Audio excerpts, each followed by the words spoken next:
अस्सलाम वालेकुम जी, कैसे हैं आप सब। बड़ा प्यारा मौसम है ना। कराची का मौसम इस वक्त बहुत दिल फरेब हुआ है और मैं जैसे बैठी हूँ ना, दूर तक समंदर मुझे नज़र आ रहा है, बहुत अच्छा लग रहा है।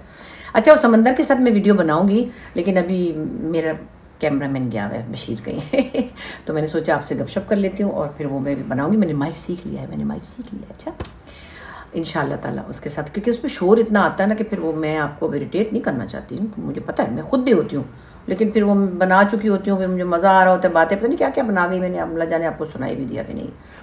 तो छोटी बच्ची समझ के ना आप इग्नोर कर दिया करें मुझे, ठीक है भाई इस काम में तो मैं छोटी बच्ची हूँ ना, मुझे बच्चे सिखा रहे हैं। हाँ मतलब 22 साल के बच्चे मुझे बता रहे हैं सारा बना लिया, उसको बटन को दबाना भूल गई।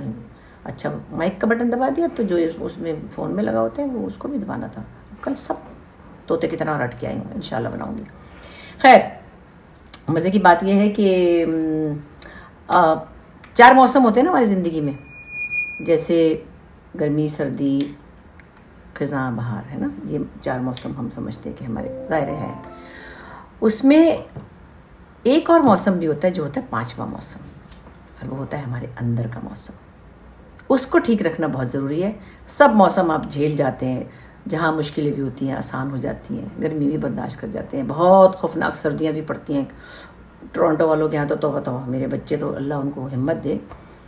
तो बात यह है कि वो 5वां मौसम आपके अंदर वाला जो है वो ठीक रहे, तो फिर आप गुजर जाते हैं जहाँ से भी गुजरना हो। खैर, तो बात हो रही थी जनाब कि हाँ, एक मेरी बहन बहुत फरमाइश करती है मुझसे कि वो मैं उनको मैडम नूरजहाँ का वो गाना सुनाऊँ जो साइका फिल्म का था, अभी ढूंढ ही रही थी।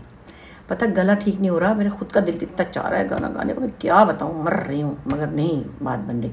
छोटा सा सुनाती हूँ आपको, ठीक है। माइक लेके बैठी थी।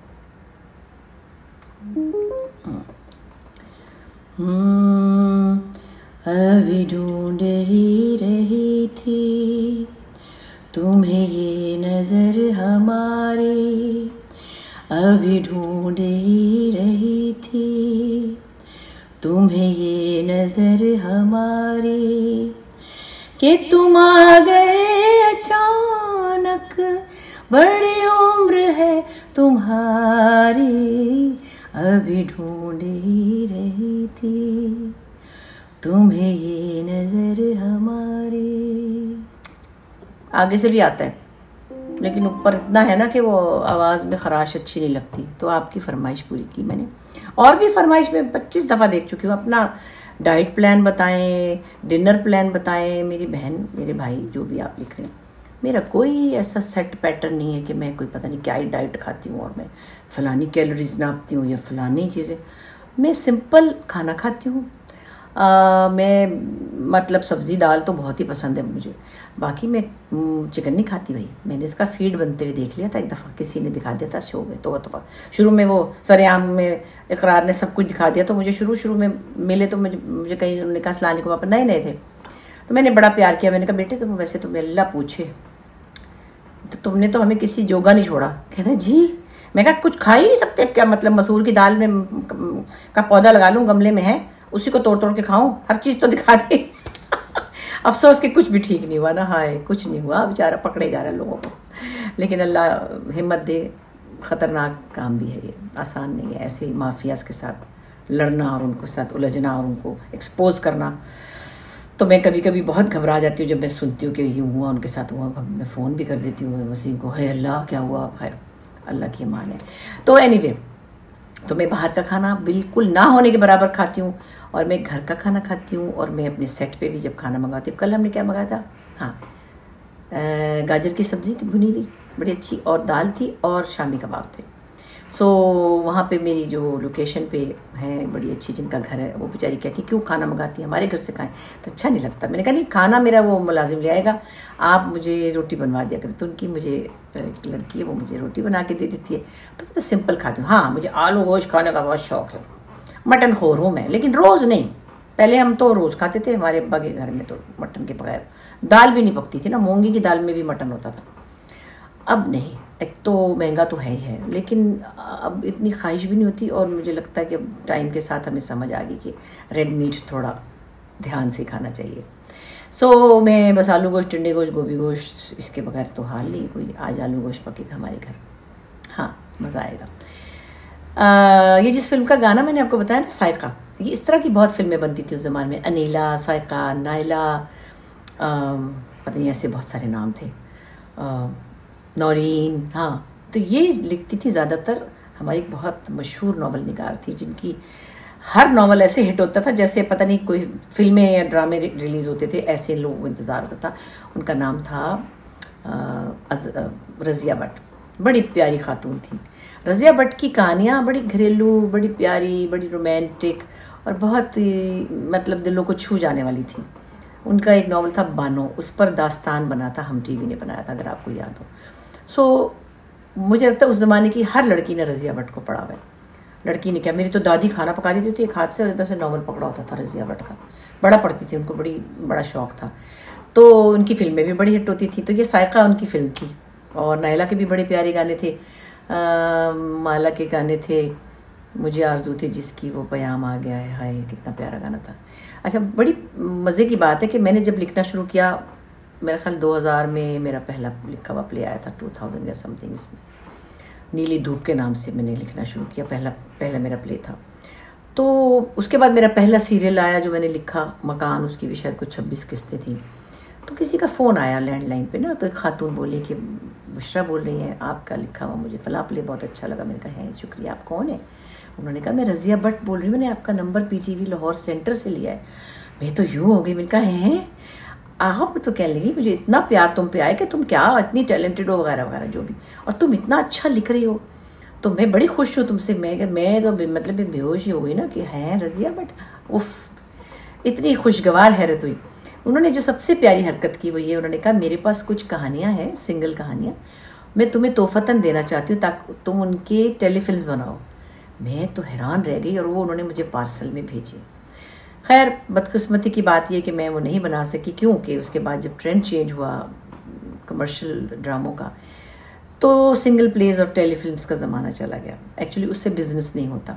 तो जो प्राइवेट प्रोडक्शन हाउसेस हैं वो बिज़नेस करना चाहते हैं, इसलिए वो 30, 40, 50, 60 तक पहुंच गए हैं, क्योंकि बाहर वो इन्वेस्टमेंट भी ज़्यादा करते हैं। PTV की बात और थी, PTV एक सरकारी इदारा था और उसमें ये मसाइल नहीं थे, रेटिंग और बिज़नेस और वगैरह वगैरह। तो उसमें जो मर्ज़ी आप कर लें, कोई 13 किस्तों के ड्रामे होते थे, कोई 26 के होते थे, कोई सिंगल प्लेस, कोई टेलीफिल्म्स। तो वो मज़े हमने उस वक्त लूट लिए। टेलीफिल्म का बड़ा मज़ा था। एक ही नशिस्त में 90 मिनट का एक टेलीफिल्म जो हमारे पड़े हैं नेट पे, आप देख सकते हैं, बल्कि PTV फ्लिक्स देखें, उस पर बहुत कुछ आपको मिलेगा। बहरहाल मेरे लिए बड़ी बात थी कि उन्होंने मुझे इस काबिल समझा और मेरे लिए वो एक तोहफ़ा भेजा ऐसा प्यारा, जो कि मैं उस तरह फुलफिल नहीं कर सकी। बड़ी सिंपल सी 5 बेटियों की माँ थी, घरेलू सी खातून थी, लेकिन देखें कितनी उनके अंदर थी कि हांडी रोटी करते करते इतने सारे नावल लिख गए, मुझे तो गिनती भी नहीं याद कितने होंगे।